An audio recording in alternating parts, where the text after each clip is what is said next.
जय हिंद दोस्तों, स्वागत है आप सभी का आज की एक नई वीडियो में। दोस्तों आज की इस वीडियो में आप सभी के सामने डॉक्टर हजारी प्रसाद द्विवेदी जी का साहित्यिक परिचय और जीवन परिचय एक ही वीडियो में लेकर के आ चुका हूं। जी हां दोस्तों, मेरे कहने का मतलब ये है कि आपको केवल याद एक ही करना है और बोर्ड एग्जाम में एक को ही याद करके आप दोनों लिख करके आ सकते हैं। जी हाँ दोस्तों, आपके एग्जाम में चाहे साहित्यिक परिचय पूछा जाए या फिर जीवन परिचय पूछा जाए, आप मात्र इसको याद कर लीजिएगा, दोनों में ये चलेगा। जी हाँ दोस्तों, इसको मैंने ऐसे तैयार किया है कि एग्ज़ाम में आप दोनों में इसे आप आसानी से लिख सकते हैं और इसे मैंने बहुत ही सरल शब्दों में लिखा है दोस्तों। बस इसे आप लोग एक दो बार पढ़ लेंगे तो आसानी से आपके दिमाग में चला जाएगा। बस आप सभी को वीडियो में अंतिम तक जुड़े रहना है। मैं आपको एक एक चीज़ बताऊंगा, कैसे आपको साहित्यिक परिचय आने पर लिखना है और कैसे जीवन परिचय पूछा जाने पर लिखना है और कितने पेज लिखना है। ठीक है, तो चलिए दोस्तों आज की शानदार वीडियो की शुरुआत करते हैं और आचार्य हजारी प्रसाद द्विवेदी जी के साहित्यिक परिचय और जीवन परिचय को अच्छे से समझते हैं।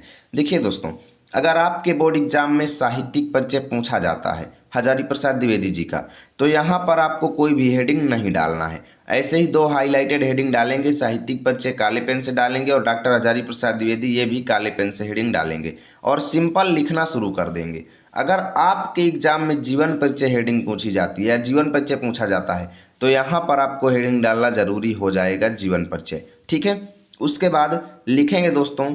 अब जब साहित्यिक परिचय पूछेगा तो यहाँ पर कोई भी हेडिंग नहीं डालेंगे, ध्यान देना। बस ऐसे ही लिख करके यहाँ से लिखना शुरू कर देंगे।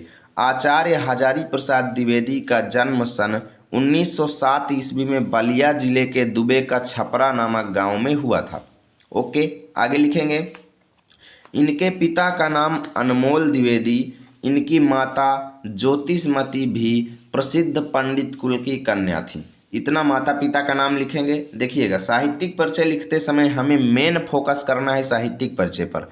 जीवन परिचय पर हमें सबसे पहले बेसिक चीज़ें जैसे जन्म स्थान, माता पिता का नाम, कुछ खास खास उपलब्धियां, बस इतना हमें जीवन परिचय में लिखना है। बाकी सारी चीज़ें हमें साहित्यिक परिचय पर लिखना है। ठीक है, अभी मैं आगे बताऊंगा, ध्यान से देखते जाइए। सन 1930 ईस्वी में इन्होंने काशी हिंदू विश्वविद्यालय से ज्योतिषाचार्य की उपाधि प्राप्त किया। ठीक है, सन 1949 ईस्वी में लखनऊ विश्वविद्यालय ने इन्हें डी लिट की उपाधि से सम्मानित किया। इतना हमने इनके जीवन परिचय के बारे में बेसिक लिख दिया। ठीक है दोस्तों, उसके बाद जब आपसे साहित्यिक परिचय पूछा जाएगा तो यहाँ से लिखना शुरू करेंगे और यहाँ तक लिखेंगे और साहित्यिक परिचय हेडिंग यहाँ पे डालेंगे। और जब आपसे जीवन परिचय पूछा जाएगा तो शुरू से ही लिखना शुरू कर देंगे, लेकिन यहाँ पर कोई भी हेडिंग नहीं डालेंगे, इसी में जोड़ते हुए इसको आगे बढ़ाते चले जाएंगे।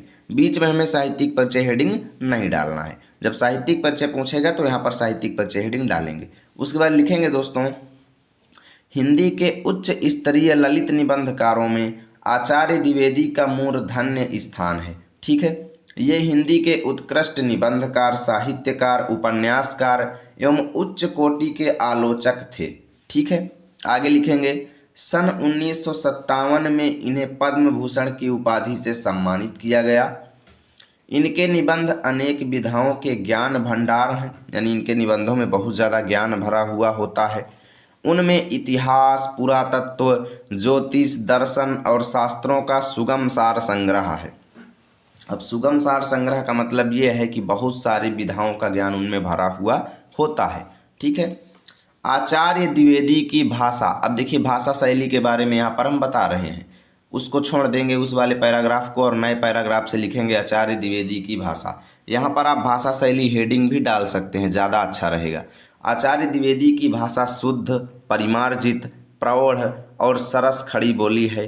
इनकी शैलियों में विचारात्मक, गवेषणात्मक, भावात्मक, वर्णनात्मक आदि के रूप दिखाई पड़ते हैं।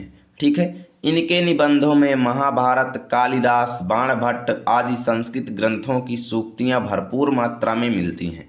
इनकी संस्कृत ग्रंथों से ये काफ़ी कुछ उठाते हैं और अपनी रचनाओं में लिखते हैं। इनकी मृत्यु सन 1979 ईस्वी को हो गई। इतना आपको बताना है। ये हो गया दोस्तों इनका जीवन परिचय और साहित्यिक परिचय। उसके बाद रचनाएं हेडिंग तो आपको दोनों में ही लिखना है, साहित्यिक परिचय और जीवन परिचय दोनों में लिखना है।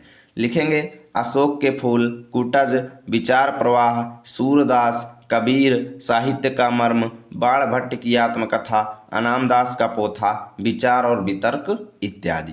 इस तरीके से दोस्तों इनका बोर्ड एग्जाम में साहित्यिक परिचय या जीवन परिचय लिखना है। कोई भी आपका एक भी अंक नहीं काटेंगे। उम्मीद करता हूँ वीडियो आपको अच्छी लगी होगी। प्लीज़ वीडियो को लाइक करें, दोस्तों के पास शेयर करें और चैनल को भी सब्सक्राइब कर लें अगर वीडियो अच्छा लगा है तो।